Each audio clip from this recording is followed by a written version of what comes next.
ఇవాళ ఏపీలో రెండో రోజు అమిత్ షా పర్యటించనున్నారు. ఉదయం 8 గంటలకు నోవాటెల్లో ఏపీ బీజేపీ నేతలతో అమిత్ షా సమావేశం కానున్నారు.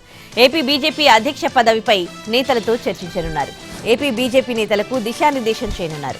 ఆ తర్వాత ఎన్డీఆర్ఎఫ్ 20వ వ్యవస్థాపక దినోత్సవ కార్యక్రమానికి హాజరు కానున్నారు. అంతకంటే ముందు ఎన్ఐడిఎం క్యాంపస్ ను ప్రారంభించనున్నారు అమిత్ షా. మధ్యాహ్నం 2:30కు ఢిల్లీ బయలుదేరి వెళ్లనున్నారు కేంద్ర హోంమంత్రి.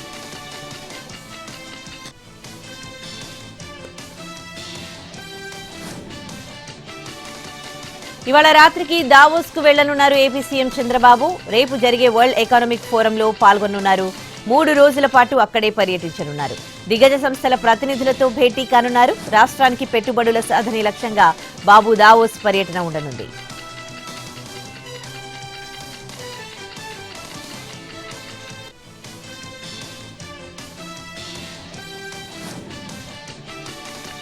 రెండు రోజుల పర్యటన కోసం ఏపీకి వచ్చిన కేంద్ర హోంమంత్రి అమిత్ షా సీఎం చంద్రబాబుతో భేటీ అయ్యారు. గంటన్నరకు పైగా సమావేశమయ్యారు. వివిధ అంశాలను సీఎం చంద్రబాబుతో చర్చించారు హోంమంత్రి. ఎన్టీఆర్ కు భారతరత్న ఇవ్వాలని ఆకాంక్షించారు సీఎం. కృష్ణానది జలాలపై ఆసక్తికరంగా అడిగి తెలుసుకున్నారు అమిత్ షా. తాజా రాజకీయ పరిణామాలు, ఢిల్లీ ఎన్నికల ప్రచారానికి సంబంధించిన అంశాలపై చర్చించారు. కేంద్రం అందుతోన్న ఆర్థిక సాయానికి సంబంధించి హోంమంత్రి ధన్యవాదాలు తెలిపారు సీఎం.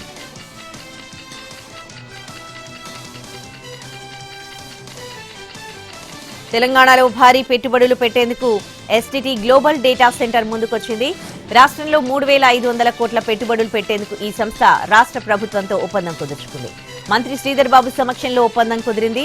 సింగపూర్లోని ఎస్టీటీ డేటా సెంటర్స్ కార్యాలయంలో ఈ కార్యక్రమం జరిగింది. ఎంఓయూపై ఎస్టీటీ సీఈఓ బ్రూనో సంతకాలు చేశారు. ఎస్టీటీ ఇప్పటికే హైటెక్ సిటీలో ఓ డేటా సెంటర్ను నిర్వహిస్తోంది. ఇప్పుడు ముచ్చర్లలోని మీర్ ఖాన్ పేట్లో మరో డేటా సెంటర్ ఏర్పాటు చేయనుంది. హైదరాబాద్ డేటా సెంటర్ హబ్ గా మారుతోందన్నారు సీఎం రేవంత్ రెడ్డి.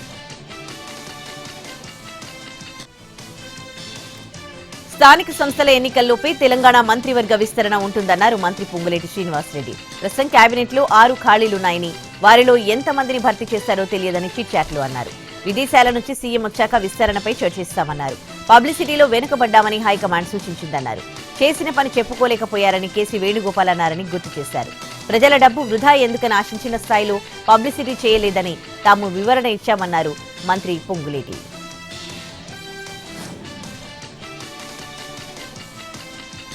రాయలసీమను రతనాల సీమగా మార్చేందుకు కట్టుబడి ఉన్నామన్నారు సీఎం చంద్రబాబు. బనకచెర్లలో గోదావరి నీళ్లు తెచ్చి రాయలసీమను కరువు లేకుండా చేయాలన్న లక్ష్యంతో తమ ప్రభుత్వం పనిచేస్తోందన్నారు. అలాగే ఎన్నికల ముందు ఇచ్చిన సూపర్ 6 హామీలకు కూడా కట్టుబడి ఉన్నామన్నారు ఏపీ ముఖ్యమంత్రి.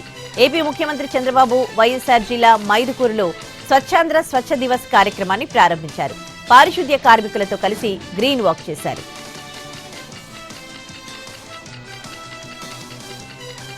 తెలంగాణలో కొత్త రేషన్ కార్డుల జారీపై రాజకీయ వివాదం మొదలైంది. ప్రభుత్వం కోతలు పెడుతోందని, పేద ప్రజలను మోసం చేస్తోందని ప్రతిపక్షాలు ఆరోపిస్తూ ఉంటే అవన్నీ తప్పుడు ప్రచారాలని కొట్టిపారేస్తోంది కాంగ్రెస్ ప్రభుత్వం.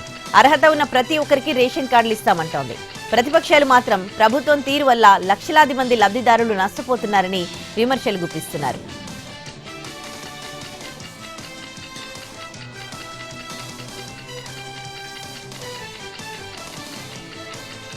రేషన్ కార్డుల జారీ అంశంపై తెలంగాణ మంత్రి ఉత్తమ్ కుమార్ రెడ్డి కీలక వ్యాఖ్యలు చేశారు.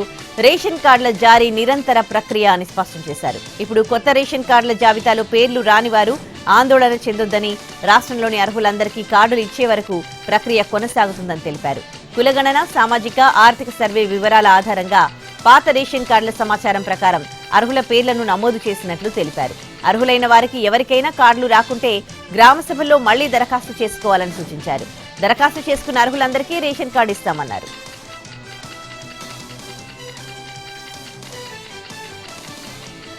చదువుకున్న ప్రతి ఒక్కరికి ఏదో ఒక ఉద్యోగం, ఉపాధి కలిగేలా కృషి చేస్తున్నామని అన్నారు తెలంగాణ డిప్యూటీ సీఎం భట్టి విక్రమార్క. హైదరాబాద్ లోని టీజీఎన్పీడీసీఎల్ సంస్థలో ఎంపికైన జూనియర్ అసిస్టెంట్లకు నియామక పత్రాలు అందజేశారు. గత 10 ఏళ్లలో నిరుద్యోగుల ఆశలు నెరవేరలేదని అన్నారు భట్టి విక్రమార్క. తమ ప్రభుత్వం వచ్చాక ఏడాదిలోనే 56,000 మందికి నియామక పత్రాలు అందజేసినట్టు చెప్పారు.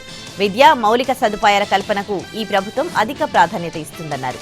భవిష్యత్తులో రాష్ట్రంలో విద్యుత్ డిమాండ్ 22,400 మెగావాట్లకు పెరుగుతుందని, అందుకు తగ్గట్టు విద్యుత్ శాఖ కసరత్తు చేస్తోందన్నారు.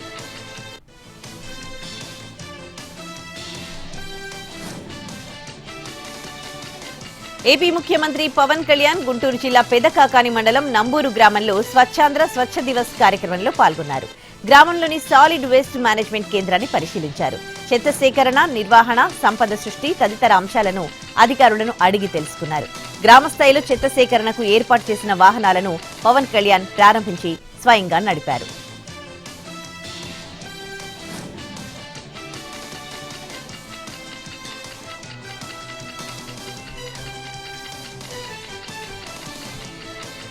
సింగపూర్లో పర్యటిస్తున్న సీఎం రేవంత్ రెడ్డి బృందం ఆ దేశ పర్యావరణ శాఖ మంత్రి గ్రేజ్ ఫూ హెయిన్తో సమావేశమైంది. తెలంగాణలోని పెట్టుబడి అవకాశాలు, భాగస్వామ్యాలపై ఇరుపక్షాల మధ్య విస్తృత చర్చలు జరిగాయి. Net zero future city, Musi project, నీటి నిర్వహణలో తెలంగాణలో భాగస్వామ్యం అంశాన్ని సింగపూర్ ప్రభుత్వం పరిశీలిస్తోందని ఆయన హామీ ఇచ్చారు. ఉమ్మడి ప్రాజెక్టులపై సమన్వయంతో కలిసి పనిచేయాలని ఇరుపక్షాలు అంగీకరించాయి.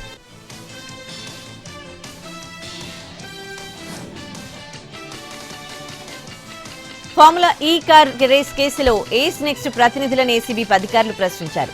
3 గంటల పాటు విచారించారు. ఫార్ములా ఈ కార్ రేస్ రెండో దఫా నుంచి తప్పుకోవడంపై ఆరా తీశారు. మొదటి దఫా రేస్ నుంచి చెల్లించిన డబ్బు వ్యవహారాలపై ఏసీబీ విచారించింది.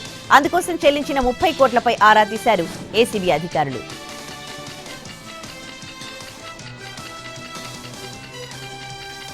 ఛత్తీస్గఢ్ ఎన్కౌంటర్లో మావోయిస్టులకు చావు దెబ్బ తగిలింది. ఈ ఎన్కౌంటర్లో తెలంగాణ స్టేట్ కమిటీ సెక్రటరీ బడే చొక్కారావు అలియాస్ దామోదర్ మృతి చెందినట్టు మావోయిస్టు పార్టీ ప్రకటించింది. బీజాపూర్లోని పుజారి, కంకేర్లో జరిగిన ఎన్కౌంటర్లో చొక్కారావుతో సహా 18 మంది మృతి చెందారు. చొక్కారావుపై కేంద్రం, ఛత్తీస్గఢ్, తెలంగాణ రాష్ట్రాల్లో సహా 2 కోట్లకు పైచిలుకు రివార్డుంది.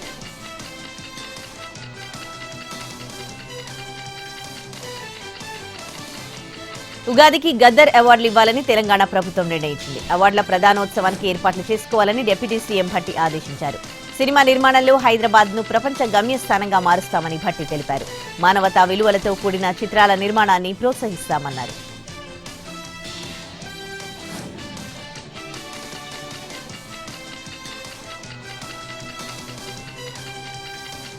మంగళగిరిలో డిప్యూటీ సీఎం పవన్ క్యాంప్ కార్యాలయంపై గుర్తు తెలియని డ్రోన్ కలకలం రేపింది. మధ్యాహ్నం సమయంలో డ్రోన్ తిరిగిందని జనసేన నేతలు డీజీపీకి ఫిర్యాదు చేశారు.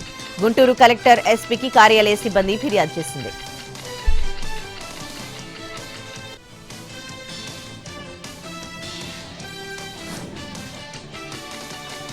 చిత్తూరు జిల్లాలో దారుణం జరిగింది. మదమెక్కిన ఏనుగు కాళ్ల కింద నిండు ప్రాణం నలిగిపోయింది.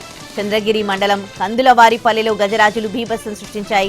పంట పొలాల మీద పడి సర్వనాశనం చేశాయి. దీంతో వాటిని తరిమేందుకు రైతులతో పాటు కందులవారిపల్లె ఉప సర్పంచ్ రాకేష్ చౌదరి కూడా వెళ్లాడు. అయితే ఒకసారిగా ఏనుగుల గుంపు రైతులపైకి వచ్చింది. ఒకరిపై దాడి చేసేందుకు ప్రయత్నించాయి. దీంతో అంతా తప్పించుకుని సమీపంలోని చెట్ల మీదకెక్కి టార్చ్ లైట్లు ఆఫ్ చేసుకుని కూర్చున్నారు. అయితే రాకేష్ టార్చ్ లైట్ ఆన్ చేసి పెట్టడంతో అతన్ని తొండంతో కొట్టి కాళ్లతో తొక్కి దాడి చేశాయి. తీవ్రంగా గాయపడ్డ ఉప సర్పంచ్ స్పాట్లోనే చనిపోయాడు.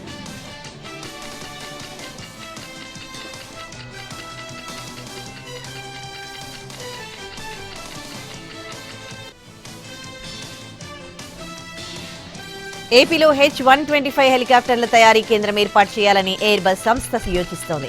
ప్రస్తుతం ఈ ప్రతిపాదన ప్రాథమిక దశలోనే ఉంది. భారత్లో హెలికాప్టర్ల ఉత్పత్తి ప్రారంభించాలని ఫ్రాన్స్కు చెందిన ఎయిర్ బస్ ఇప్పటికే నిర్ణయించుకుంది. 4 రాష్ట్రాలను ఎంచుకున్న సంస్థ ఏపీ వైపుకే ఎక్కువ మొగ్గు చూపే అవకాశం ఉందని తెలుస్తోంది.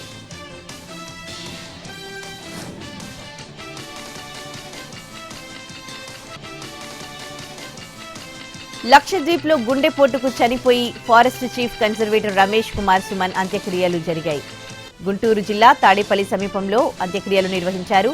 బీహార్కు చెందిన రమేష్ కుమార్ సుమన్ ఉద్యోగరీత్యా గుంటూరు జిల్లా మంగళగిరిలో నివసిస్తూ ఉన్నారు. కొద్ది రోజుల క్రితం శిక్షణ నిమిత్తం లక్షద్వీప్కు కుటుంబ సమేతంగా వెళ్లారు. అక్కడే గుండెపోటుతో మరణించారు. భౌతిక కాయాన్ని గుంటూరు జిల్లా మంగళగిరికి తీసుకొచ్చారు అటవీ శాఖ సిబ్బంది. భౌతిక కాయాన్ని ఇంటిలోకి రానిచ్చేందుకు ఇంటి యజమాని అభ్యంతరం తెలపడంతో గుంటూరులోని ఫారెస్ట్ గెస్ట్ హౌస్ లో ఉంచి నివాళులర్పించారు.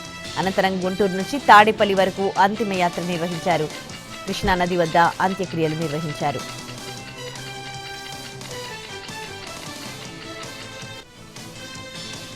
Survey of villages and mapping with improvised technology in village areas పథకం కింద ప్రధాని మోడీ ప్రజలకు ఆస్తి కార్డులను పంపిణీ చేశారు. 65 లక్షల మందికి పైగా కార్డులు అందించారు. ఈ పథకం కింద దేశంలోని 10 రాష్ట్రాలు 2 కేంద్ర పాలిత ప్రాంతాల్లోని 230 జిల్లాల్లోని లబ్ధిదారులు కార్డులు అందుకున్నారు. గ్రామీణ ప్రజలకు సాధికారత కల్పించేందుకు కేంద్ర ప్రభుత్వం స్వామిత్వ పథకాన్ని ప్రవేశపెట్టింది. 50,000 గ్రామాల్లోని లబ్ధిదారులకు ఈ పథకం కింద ప్రయోజనం చేకూరింది.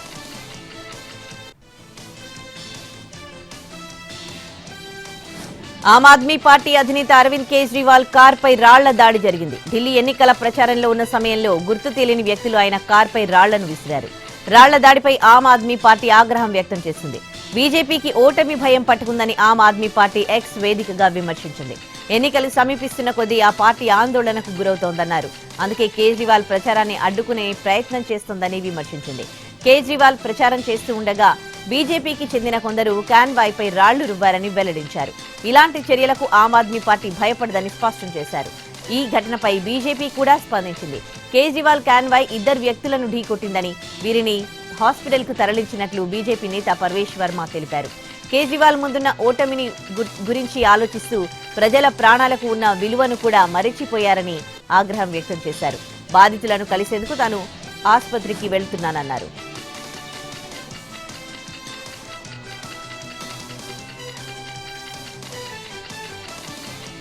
త్వరలో అసెంబ్లీ ఎన్నికలు జరగనున్న నేపథ్యంలో అధికార ఆమ్ ఆద్మీ ఢిల్లీ ప్రజలకు వరుస సంక్షేమ పథకాలను ప్రకటిస్తోంది. ఆప్ జాతీయ కన్వీనర్ అరవింద్ కేజ్రీవాల్ మరో హామీని ప్రకటించారు. తాము మళ్లీ అధికారంలోకి వస్తే దేశ రాజధానిలోని అద్దె ఇళ్లలో నివసించే వారికి ఉచిత విద్యుత్, నీరు అందిస్తామని పేర్కొన్నారు. పూర్వాంచల్కు చెందిన అనేక మంది కౌలుదారులకు సైతం ఉచిత విద్యుత్, నీటి సౌకర్యాలు అందిస్తామని హామీ ఇచ్చారు. తాము ఉచిత పాఠశాలలు, హాస్పిటల్స్ నుంచి ప్రయోజనం పొందుతున్నామని, కానీ ఉచిత విద్యుత్, నీరు వంటి పథకాలకు దూరంగా ఉంటున్నామని అద్దె ఇళ్లలో నివసించేవారు పేర్కొంటున్నారని కేజ్రీవాల్ అన్నారు. అందుకే వారి సమస్యను పరిష్కరించి వారికి ప్రయోజనం కలిగించేలా చర్యలు తీసుకోవడానికి తమ పార్టీ కృషి చేస్తోందని తెలిపారు.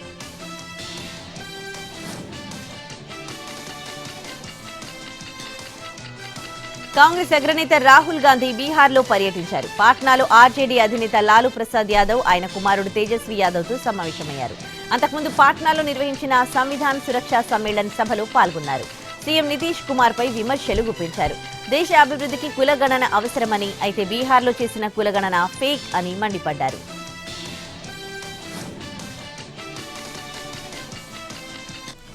ప్రపంచంలోని అతిపెద్ద ఆధ్యాత్మిక వేడుక మహాకుంభమేళాకు భక్తులు క్యూ కడుతున్నారు. సాధారణ ప్రజలతో పాటు పలువురు రాజకీయ ప్రముఖులు కూడా త్రివేణి సంగమం వద్ద పుణ్యస్నానాలు ఆచరిస్తున్నారు. శనివారం రక్షణ శాఖ మంత్రి రాజ్నాథ్ సింగ్ మహాకుంభమేళాలో పాల్గొన్నారు. గంగా, యమున, సరస్వతి నది సంగమం వద్ద పుణ్యస్నానం చేసి ప్రత్యేక పూజలు నిర్వహించారు. స్థానిక అక్షయ, పాతాళ్పురి దేవాలయం, సరస్వతి కుండ్, హనుమాన్ దేవాలయాలను సందర్శించారు.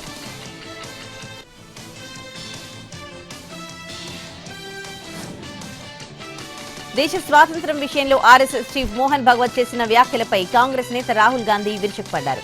ఆయన రాజ్యాంగ విరుద్ధంగా వ్యాఖ్యానించారని మండిపడ్డారు. బీజేపీ, ఆర్ఎస్ఎస్ రాజ్యాంగాన్ని నిర్వీర్యం చేసేందుకు ప్రయత్నిస్తున్నాయని విమర్శించారు. అణగారిన వర్గాలను నిర్లక్ష్యం చేస్తున్నాయన్నారు. మైనారిటీ, దళితులు రాజకీయాల్లో ప్రాతినిధ్యం వహిస్తున్నారు, కానీ వారికి ఎలాంటి అధికారాలు ఉండడం లేదు.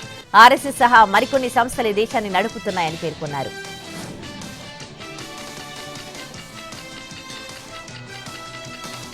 బాలీవుడ్ నటుడు సైఫ్ అలీ ఖాన్ పై కత్తితో దాడి చేసిన నిందితుడు ఎట్టకేలకు పట్టుబడ్డాడు. గురువారం అర్ధరాత్రి సైఫ్ అలీ ఖాన్ తన నివాసంలోని కత్తిపోట్లకు గురయ్యారు. దాడి అనంతరం దుండగుడు పరారయ్యాడు. సీసీటీవీ ఫుటేజీ ఆధారంగా అతడి కోసం పోలీసులు తీవ్ర స్థాయిలో గాలింపు చేపట్టారు. దాదాపు 20 బృందాలుగా ఏర్పడిన పోలీసులు వివిధ ప్రాంతాలను జల్లెడపట్టారు. చివరికి నిందితుడిని ఛత్తీస్గఢ్లోని దుర్గ్లో అరెస్ట్ చేశారు. ముంబై పోలీసులు ఇచ్చిన సమాచారంతో రైల్వే పోలీసులు అతన్ని అరెస్ట్ చేశారు. జ్ఞానేశ్వరి ఎక్స్ప్రెస్ రైల్లో అతన్ని అదుపులోకి తీసుకున్నారు. అతడి పేరు ఆకాష్ అని గుర్తించారు. మరోవైపు కరీనా కపూర్ పోలీసులకు ఇచ్చిన వాంగ్మూలం కీలకంగా మారింది. నిందితుడు తన కుమారుడి రూంలోకి వెళ్లాడని, ₹1 కోటి ఇవ్వాలని డిమాండ్ చేశాడని పేర్కొన్నారు.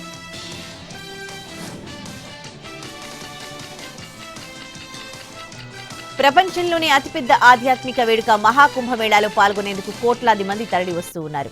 ఈ క్రమంలోనే ఉన్నత చదువులు చదివి ఆధ్యాత్మికం వైపు వచ్చిన అభయ్ సింగ్ ఐఐటి బాబాగా ఇటీవల పాపులర్ అయ్యారు. కాగా ఆయన ఉంటున్న జూనా అఖాడాకు చెందిన ఆశ్రమం నుంచి అకస్మాత్తుగా వెళ్లిపోయినట్లు ఇటీవల సోషల్ మీడియాలో వైరల్ అయింది. దీనిపై ఆయన స్పందించారు. ఆ వార్తలను ఐఐటి బాబా ఖండించారు. అంతేకాక ఆ ఆశ్రమం పైన పలు విమర్శలు చేశారు. ఈ నేపథ్యంలో ఐఐటి బాబా మానసిక స్థితి సరిగా లేదంటూ ఆశ్రమ వర్గాలు పేర్కొన్నాయి.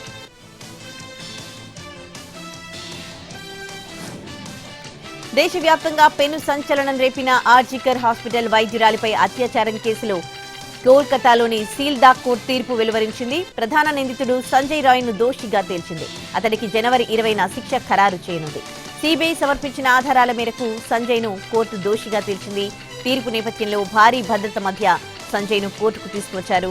తాను ఏ తప్పు చేయలేదని, తనను తప్పుడు కేసులు ఇప్పుడు వారి పాలిట శాపమైందన్నారు జయశంకర్. ఇది క్రమంగా ఆ దేశ రాజకీయాల్లోకి ప్రవేశిస్తోంది. సీమాంతర ఉగ్రవాదాన్ని అణచివేయాలని భారత్ సహా పలు దేశాలు కోరుతున్నాయని జయశంకర్ తెలిపారు.